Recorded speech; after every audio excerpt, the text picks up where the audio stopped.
Balante la Simili Balante mooy commune boo xamante ne mu ngi ci département Goudomp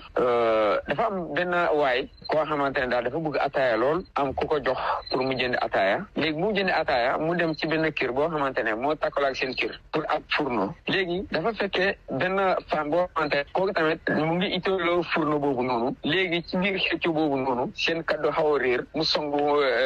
ndaw si léegi ndaw si comme wàññi la ko fekk kooku jël kuur mu jëlee kuur gi mu dóor ko bu mu ko dóoree mu daanu léegi rawatina waa jooju noonu dafa daanoo maanaam crise épilepsie dañoo yaakaar ne loolu moo tax mu daanu te di ci suuf noonu léegi nag ab agent de santé boo xamante ne ñëpp ràññee nañu ko ci biir Balantacounda rawatina ci infirmerie bu nekk Simbandi ñu woo ko kooku dem xool waa ji fu mu tëddee noonu ci suuf foofu la constaté ndek waa ji dee na moom moo confirmé décès waa ji après comme ñoom tamit ay musulman lañu léegi imam ji quartier ñëw ak seen mbokk yi ak waaye gars yi yëpp ñoo xamante ne ñoom ñoo bokk ci quartier boobu noonu ñuy daal di ko roof léegi bu affaire bi xewee noonu ci la information bi jàll bi dem ci maanaam agent de sécurité yi les gendarmes yi ñëw tamit parce que les gens ñoom dañuy foog ne nit ñi non seulement dañ ko rey lu tax ñu gaaw ko suul est-ce que dee na exactement léegi waa ji lan moo ko firndeel ni kooku dee na loolu may indi jafe-jafe yooyu yëpp gendarme yi ñëw muy ñuy nekk ci brigade de Samine Balantacounda ci national numéro 6 bi ñu daal di def seen enquête ñu tey agent de santé boobu noonu ak imam boo xamante ne moom moo def prière meurtrière bi ñu tëj leen tey moo waroon doon seen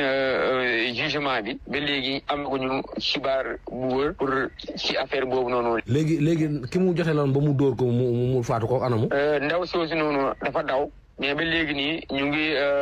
gëstu pour xam exactement fan la nekk. li ñu mën a jot comme information mooy infirmier bi ak imam bi boo xamante ne moom mooy def prière meurtrière bi ñoom la ñuy téy ñu yóbbu leen ñuy jàkkaarloo ak attekat bi. infirmier bi la fekk mu constaté décès te wóoru ko. voilà non seulement loolu la ñuy reproché ci agent de santé boobu noonu. pourquoi ñoom tamit indiwuñu corps bi ci hôpital maanaam comme Samine moo ëmb dëkk yooyu noonu yëpp. district de Samine dañu war a ñëw médecin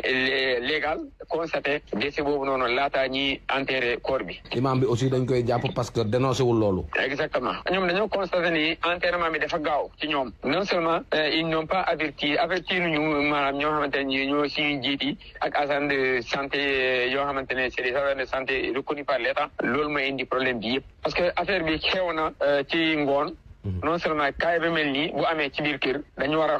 avertir les autorités compétentes maanaam les sapeurs-pompiers et les agents de force de sécurité comme ay gendarmes ñu ñëw constater les faits kenn warul laal néew boobu noonu tant que ñooñu ñëwul def constat ñu jël ambulance dem indi corps yi yóbbu ko ci hôpital yi pour xool est-ce que réellement waa ji dee na wala deewul